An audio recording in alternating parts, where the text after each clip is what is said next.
Courage does not mean being perfect. It means daring to be imperfect and still stepping forward. They call you strong, reliable, dependable, unshakable. You are the person others lean on when their own world feels too heavy. The steady presence in the storm. The one who seems to never crack, never falter, never fall. But there is a hidden cost to this role. The stronger you appear to others, the more invisible your pain becomes. Alfred Adler, one of the great minds of psychology, once wrote, "To be human is to feel inferior." All progress comes from our striving to overcome this feeling.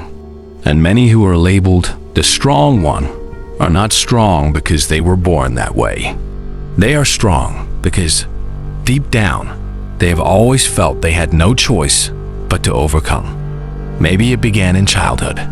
You were the responsible one, the one who had to stay calm while others lost control, the one who had to carry burdens no child should carry. In those moments, you learned a dangerous lesson. If you don't hold everything together, no one else will. That lesson follows you into adulthood. And now, people don't just see you as strong.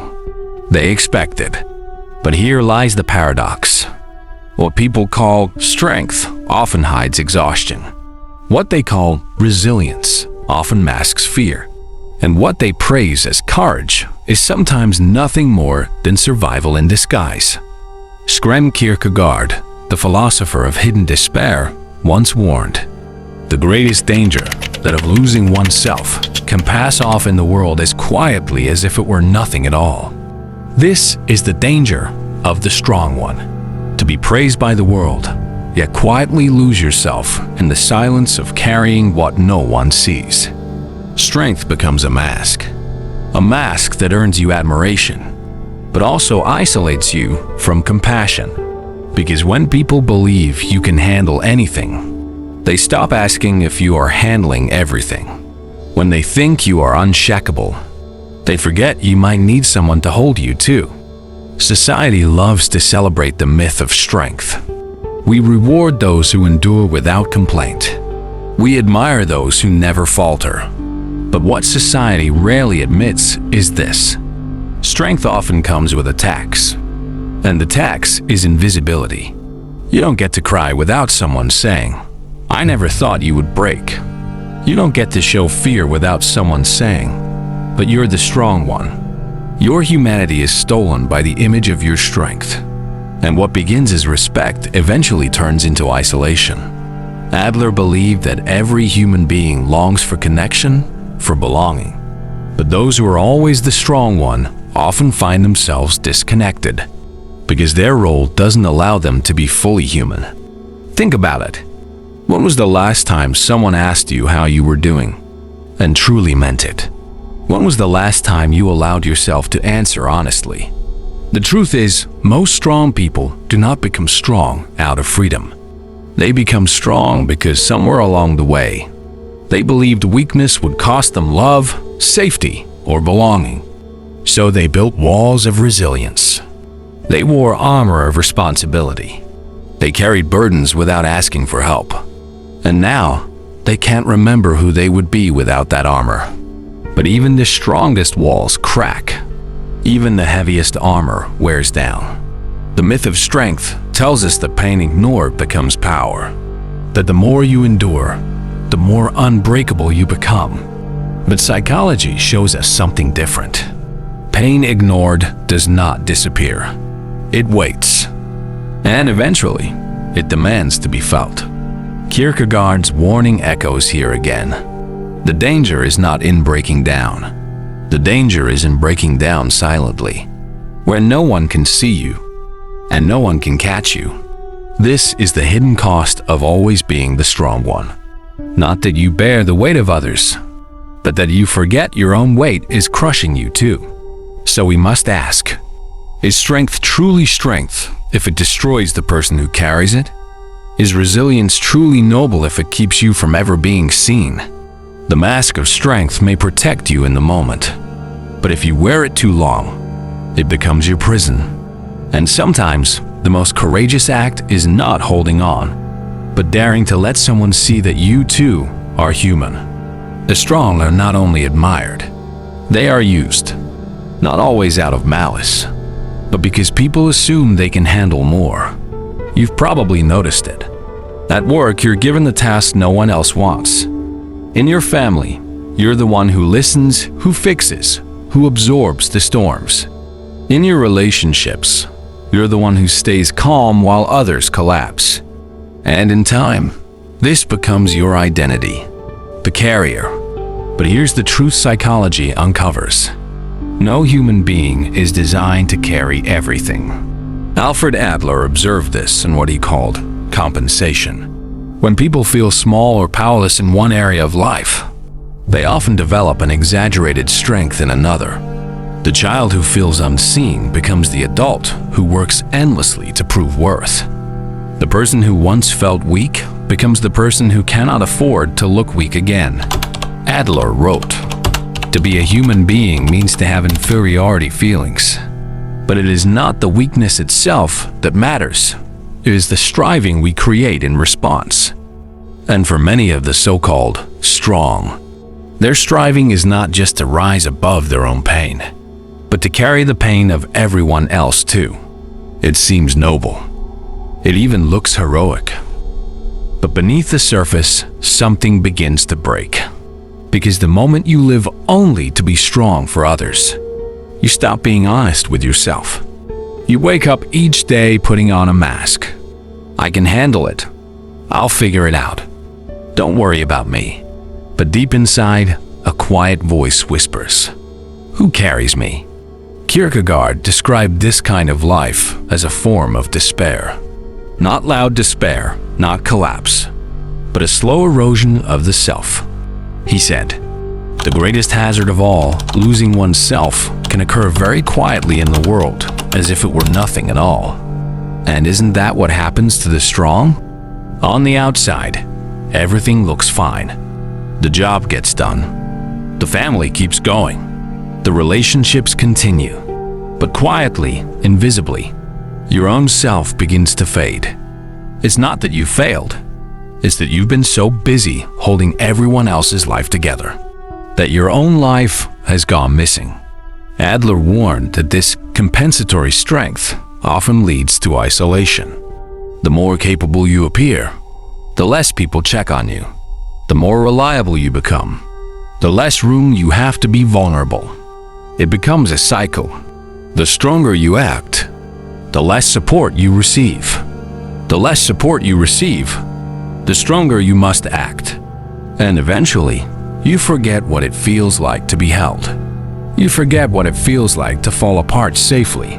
You forget what it feels like to be seen as anything but strong. This is the hidden cost of carrying others. It is not just exhaustion. It is invisibility. Kierkegaard once said that despair is not just sadness, but the unwillingness to be oneself. And when you live as the strong one, you slowly become unwilling, not because you chose it, but because the role no longer gives you permission. So the real danger isn't that you collapse under the weight.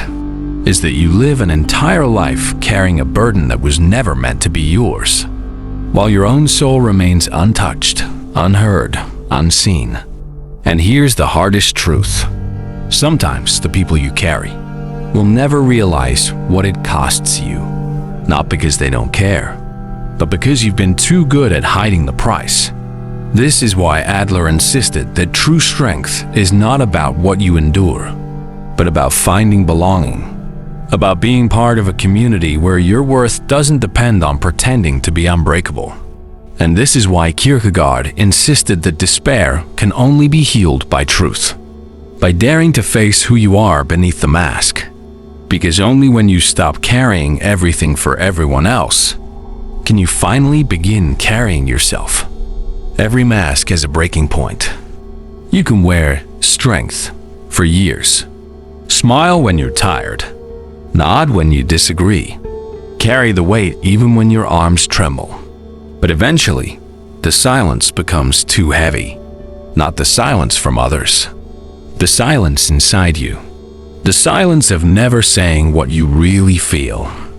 Alfred Adler believed that no person is truly healthy when they live only for themselves. But he also warned that the opposite is just as dangerous. When you live only for others, you slowly erase your own identity. That is why Adler spoke of something deeper than strength. He called it community feeling, a sense of connection, where you belong not because you are useful, not because you are strong, but simply because you are human. And this is where the healing begins. When you realize that strength is not about how much you endure in silence, but how much you allow yourself to exist in truth. Søren Kierkegaard wrote, "The most common despair is being in despair at not choosing to be oneself. This is the tragedy of the strong. They choose the role, they choose the mask, but they never choose themselves." So how do you step out of that despair? Not by collapsing, not by throwing everything away, but by daring, little by little, to remove the mask. It starts with small truths. Saying, "I'm tired," when you really are. Admitting, "I need help," instead of always being the helper. Letting silence stretch, instead of rushing to fill it with reassurance. At first, it feels unnatural, like you're breaking some unspoken contract, because for so long, you've been the unshakable one. And now you're trembling at the thought of being seen as human. But here's the paradox. The moment you stop hiding behind strength, people don't abandon you. The right people draw closer. Adler taught that genuine connection can only exist between equals. When you drop the mask, you stop being the untouchable rock and become something far more powerful. Real. And realness invites realness. When you show your cracks, you give others permission to show theirs. When you speak honestly, you remind others they are not alone. This is what Kierkegaard meant by authenticity. To live in truth, not in the shadow of expectation. To risk being misunderstood, instead of being applauded for a role that is killing you. The turning point is simple, but it is not easy. It's the moment you choose to carry less, not because you are weak, but because you finally understand that your soul is not a storage place for everyone else's burdens. Strength was never meant to be a prison, and letting go of the mask is not the end of your power. It's the beginning of your freedom. For years, you've been measured by how well you endure, how little you complain, how steady you remain while others collapse. But here's the unspoken truth. Endurance is not the same as living. Alfred Adler often reminded his students of something deceptively simple. The greatest courage is the courage to be imperfect. At first, this sounds harmless, almost soft. But for someone who has spent a lifetime wearing the mask of strength, imperfection feels like betrayal. Because strength, as you've been taught, means never faltering, never needing help, never letting anyone see your cracks. So the thought of showing weakness feels like failure. But Adler's insight runs deeper. Perfection is not human. It is a performance, a disguise meant to win approval. Imperfection, however, is where connection is born. Think about it. When someone tells you they're struggling, do you lose respect for them? Or do you feel closer to them? It's in the moments of imperfection that trust begins. It's in the confessions of uncertainty that intimacy grows. And yet, most of us fear these very cracks. We treat them as shameful, when in truth, they are bridges. Kierkegaard warned of another danger. The danger of living in illusions, of constructing a life so polished on the outside, that inside, it collapses under its own emptiness. He wrote, "The greatest hazard of all, losing oneself, can occur very quietly in the world, as if it were nothing at all. And this is what happens to the strong. They lose themselves not in sudden catastrophe, but in quiet years of pretending. They disappear into their own role, until they no longer know where the mask ends. And the person begins. To step out of that illusion requires more than endurance. It requires a leap into truth, a leap into being seen not as flawless, but as human. The leap doesn't have to be dramatic. It can be as small as saying, "I can't handle this alone," or admitting, "I don't have the answer," or daring to let your voice shake in front of someone you trust. The leap is not about proving weakness. It's about proving that you are alive. Adler's courage to be imperfect and Kierkegaard's leap into authenticity are not two different paths. They are the same doorway, a door that looks terrifying until you walk through it. And then you realize the ground beneath you was always solid. The paradox is this: when you dare to be imperfect, you actually become stronger, not because you carry more, but because you are no longer carrying the unbearable weight of pretending. You become someone others can truly connect with, someone who lives with a deeper kind of strength, not the brittle strength of silence and endurance, but the resilient strength of truth. The courage to be imperfect is the first real freedom, and the leap into authenticity is where your strength stops being a mask and finally becomes your life. So what happens after the mask falls away? What remains when you stop performing strength and begin living in truth? At first in certainty, it feels strange to walk into the world without your old armor. You second-guess yourself. You wonder if people will still respect you, still need you, still love you. But slowly something shifts. Adler believed that true mental health comes when a person feels rooted in life with others, when they can give and receive, without needing to dominate, without needing to hide. He called this Gemeinschaftsgefühl, the feeling of genuine belonging.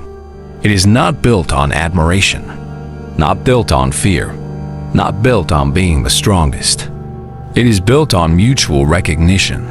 I see you, you see me. And in that simple exchange, the human spirit breathes again. Kierkegaard, from another angle, taught that the most courageous act is not to please the world, but to face yourself. He wrote, "The most painful state of being is remembering the future, particularly the one you'll never have. That is the cost of living behind the mask. You risk spending years playing the role, only to wake one day and realize the life you wanted, the self you were meant to be, never had a chance. But when you dare to live beyond the mask, you stop remembering lost futures and start creating real ones. This is not the end of the story. It is the beginning of a new one. Living beyond the mask means embracing imperfection as your teacher. It means understanding that vulnerability is not a weakness, but an invitation. It means you no longer carry people to prove your worth. You walk beside them to share the journey. And in this way, the strong become something greater than strong. They become whole. So let me leave you with this. The art of letting go, of masks, of roles, of false strength, is not destruction. It is rebirth. It is choosing a life where your presence is not a performance, but a truth. And that choice, difficult as it may be, is the choice that frees you. The world praises the strong one, the steady one, the person who never bends, who never asks for help.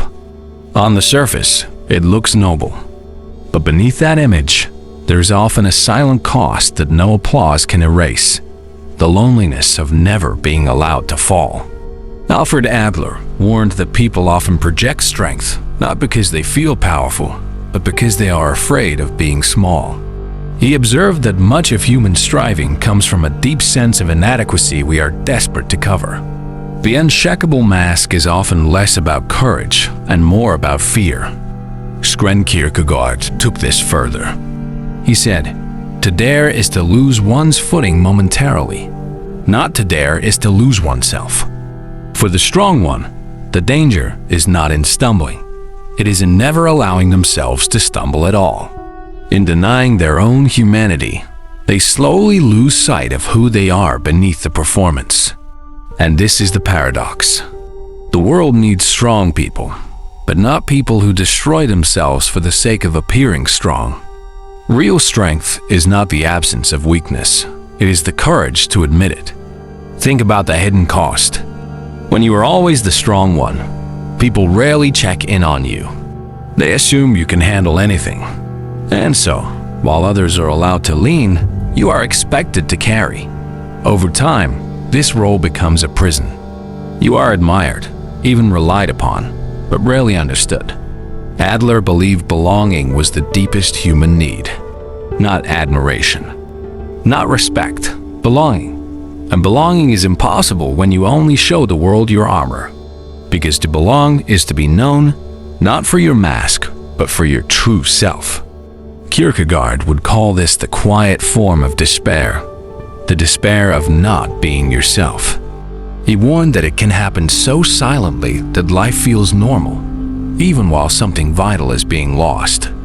And perhaps that is the strongest cost of all, the slow erosion of your authenticity. So what does it mean to live differently? It means allowing cracks in the image. It means daring to say, I can't do this alone, without shame. It means letting others love you, not for how much you endure, but for how much you are willing to be real. Strength should not be a wall that isolates. It should be a bridge that connects.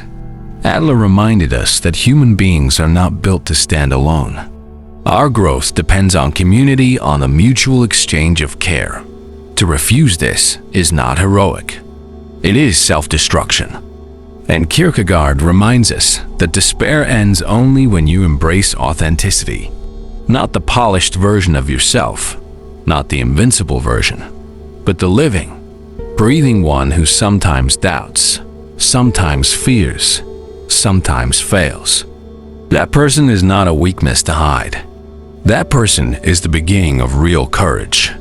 So here's the truth I want you to carry. Being the strong one is not about never falling. It is about learning when to set the weight down. The cost of strength is silence, isolation, exhaustion. The reward of vulnerability is connection, understanding, and finally, belonging. If you have spent your life being the strong one, admired but unseen, respected but untouched, let today be the moment you take the mask off, not to prove anything, not to convince anyone, but to reclaim the part of yourself that has been waiting to breathe. Because strength without rest will break you, but strength with honesty will free you. If this resonated with you, share it with someone who carries more than they show. And if you'd like to keep exploring the hidden patterns of the mind, remember to like and subscribe.